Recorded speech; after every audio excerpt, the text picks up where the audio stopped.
Seni memahami pria, karena tak semua pria bersikap ceroboh dan menyebalkan. Karya Claudia Sabrina. Bagian 1. Mengenal pria.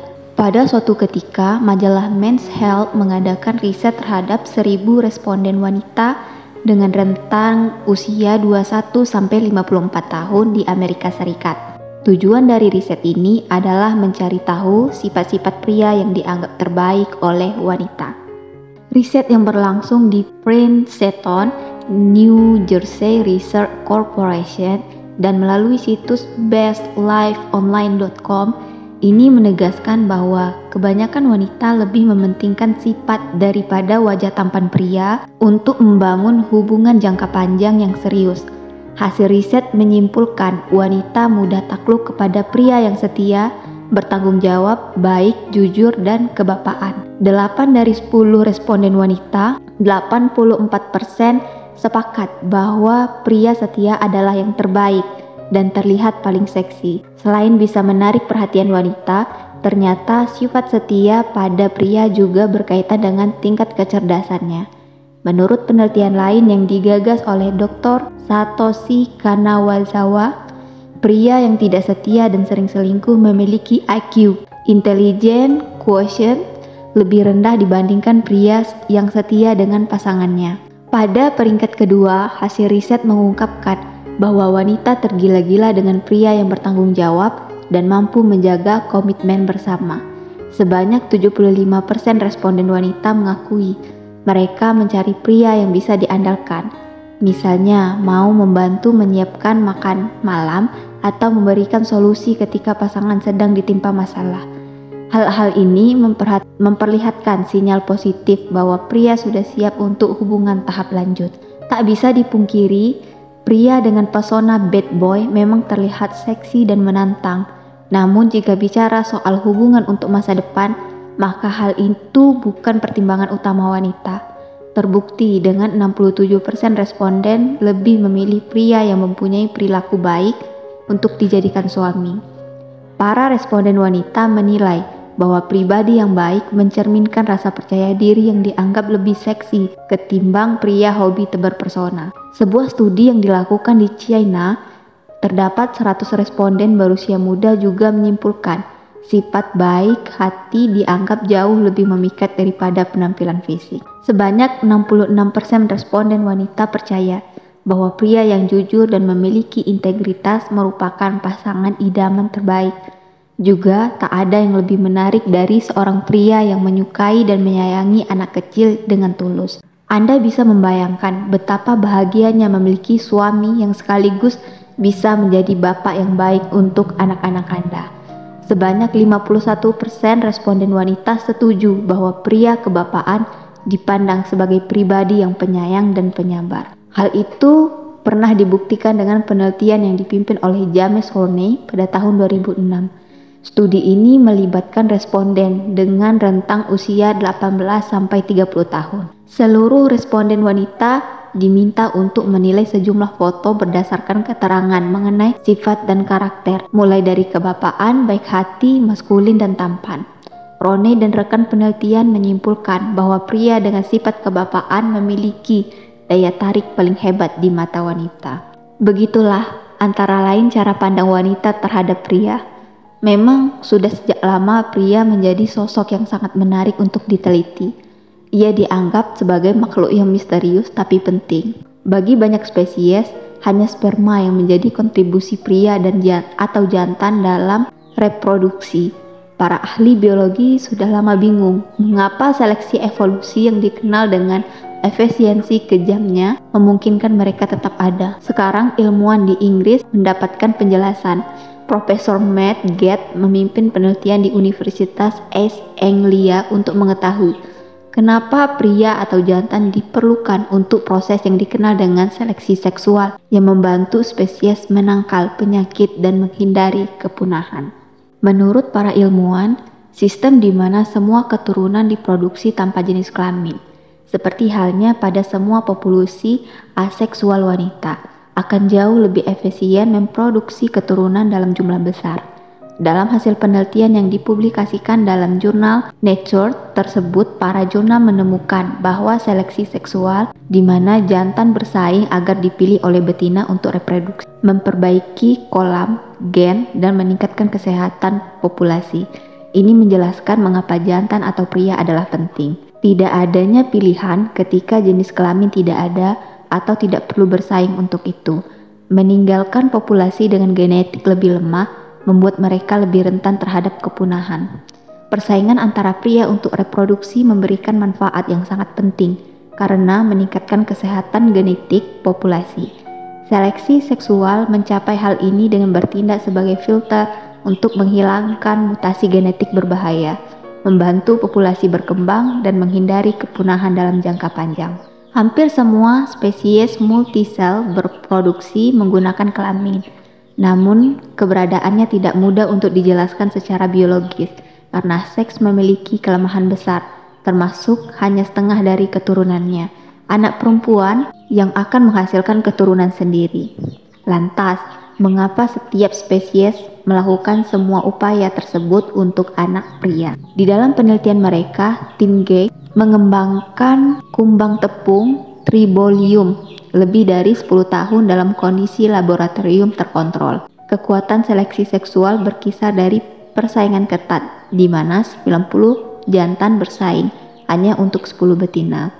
Hampir dengan ketidakhadiran lengkap seleksi seksual, dengan pasangan monogami di mana betina tidak mempunyai pilihan dan pria tidak bisa berkompetensi. Setelah 7 tahun berproduksi yang mewakili sekitar 50 generasi, para ilmuwan menemukan populasi dalam jenis seksual yang kuat, memiliki kesesuaian dan ketahanan lebih besar terhadap kepunahan dalam menghadapi perkawinan sedarah. Namun, populasi dengan seleksi seksual lemah atau bahkan tidak ada menunjukkan penurunan kesehatan yang lebih cepat ketika melakukan perkawinan sedarah. Semua populasi akan punah pada generasi ke-10. Sungguh luar biasa, bukan? Ada ungkapan yang mengatakan bahwa wanita adalah makhluk yang lemah. Namun, banyak fakta melaporkan bahwa wanita hidup lebih lama daripada pria. Sekarang, para ilmuwan mulai mengungkapkan mengapa hal tersebut terjadi. Menurut mereka, kecelakaan dalam pewarisan gen yang membuat pria menjadi makhluk yang sebetulnya lemah. Jadi, bukan wanita yang lemah. Ahli genita Neil Gemmell mengatakan bahwa para ibu bertanggung jawab memberikan bocah pria mereka DNA yang rusak. DNA itu memiliki efek halus pada semua hal, dari kesehatan otak, jantung, kekuatan otot, sampai kesuburan. DNA yang sama tidak berbahaya bagi wanita. Kenyataannya memang DNA tersebut menyesuaikan dengan kebutuhan wanita. Gemmell yang merupakan peneliti dari Universitas Otago, Dunedin, New Zealand mengatakan, "Saya menyebutnya sebagai kutukan ibu. Jelas pria adalah jenis kelamin yang lebih lemah." Teori Profesor Gemmell ini melaporkan DNA dalam mitokondria. Mitokondria adalah bakteri kecil yang memberikan kekuatan pada sel-sel tubuh manusia, terutama di jantung, otot, otak, dan bagian-bagian tubuh lain yang memakai banyak energi. Biasanya, kedua orang tua mewariskan gen mereka kepada generasi berikutnya. Mutasi gen yang berbahaya akan dieliminasi pada generasi berikutnya. Orang tua yang membawa gen berbahaya tersebut akan membuat mereka memiliki anak yang lebih sedikit atau bahkan lebih muda. Namun DNA mitokondria hanya diteruskan oleh anak perempuan. Seorang wanita akan mewariskannya kepada anak laki-laki dan anak perempuan, tapi hanya anak perempuan yang menyebarkannya kepada generasi berikutnya. Ketika DNA melewati garis, setiap DNA yang merugikan wanita akan disingkirkan. Namun DNA yang merusak pria tetap berada di sana. Hal ini tentu membuat pria mengalami banyak kerugian kesehatan. Artinya, pria mungkin mewarisi DNA yang buruk bagi jantung, otak, kesehatan otot, dan energinya. Hal ini menjelaskan mengapa rata-rata pria hidup 3 atau 4 tahun lebih pendek dari wanita. Perbedaan pria dan wanita juga terlihat dari kromosom. Di dalam sel telur ibu hanya dijumpai kromosom X yang menentukan sifat-sifat kewanitaan. Sedangkan di dalam benih ayah terdapat sperma-sperma yang berisi kromosom X atau kromosom Y saja. Kromosom adalah unsur utama dalam menentukan jenis kelamin. Wanita mempunyai unsur XX sedangkan pria mempunyai unsur XY. Pria diciptakan dengan komposisi yang sempurna, bahwa pria mempunyai Y dan X. Kromosom Y membentuk gen-gen yang berkode sifat-sifat kelelakian atau kuat, sedangkan kromosom X membawa gen-gen yang berkode sifat-sifat kewanitaan atau halus. Sifat itulah sebab pekerjaan yang lazim dilakukan wanita justru secara profesional lebih hebat dilakukan oleh pria. Seorang koki profesional dan desainer pakaian wanita atau ahli kecantikan misalnya justru lebih didominasi oleh pria. Pria mempunyai unsur X untuk mempunyai perasaan tentang kecantikan dan rasa. Sedangkan unsur Y dari pria mendorong kemampuan pria yang kuat yang tidak dimiliki wanita. Dengan demikian, pria mampu menggeser pekerjaan wanita dalam hal seni, rasa, dan kecantikan. Ketika unsur X lebih dominan pada diri pria, maka pria akan berlaku kewanita-wanitaan. Masalahnya, masyarakat selalu mendidik anak pria dengan mengatakan, anak laki-laki kok menangis, anak laki-laki kok menyapu, anak laki-laki kok memasak. Artinya, sejak kecil seorang pria sudah dibiasakan untuk membentuk sifat X di dalam dirinya dengan dalih, kamu adalah pria, maka kamu harus kuat. Maka sifat X-nya benar-benar diabaikan. Akhirnya ia tumbuh menjadi pria yang kejam, tidak sabar, keras kepala, dan terlalu dominan. Ia tumbuh dewasa dalam sistem pendidikan dengan mematikan unsur X yang ada di dalam dirinya karena unsur Y-nya saja yang ditonjolkan. Sebenarnya tidak ada salahnya seorang pria menangis. Menangis adalah salah satu cara untuk melampiaskan kesedihan dan kekesalan. Umur wanita menurut penelitian lebih panjang daripada pria karena wanita lebih sering menangis daripada pria. Tuhan menciptakan pria dengan unsur yang begitu seimbang. Ada kromosom Y yang bersifat sebagai perasa, unsur Y dan X membuat pria mempunyai sifat kuat unsur Y untuk melindungi istri dan keluarga dan sifat kasih sayang unsur X terhadap istri atau keluarga. Perbedaan kromosom antara pria dan wanita bersifat kodrati. Pernikahan yang gagal terjadi karena pria dan wanita tidak saling memahami. Mereka tidak melakukan tanggung jawab utama. Mereka tidak mengerti bahasa cinta. Mereka memasuki pernikahan dengan harapan yang tidak realistis dan tidak memiliki modal pengetahuan tentang cara membangun hubungan. Dr. James Dobson, seorang pakar keluarga, mengatakan bahwa ada bukti kuat yang mengidentifikasi susunan dan kedudukan emosi di dalam otak pria memang berbeda dengan wanita. Perbedaan itu membuat pria dan wanita berbeda dari segi emosional maupun fisik. Kedewasaan tidak bisa dinilai dari usia. Cara seseorang dalam berpikir adalah patokan kedewasaannya. Begitu juga dengan pria.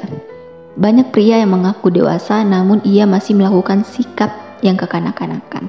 Hal itu menunjukkan bahwa semua penelitian yang dilakukan untuk mengetahui perbedaan pria dan wanita memang mendekati kenyataannya. Seorang pria yang berpikiran dewasa tidak akan ragu dalam menentukan pilihan.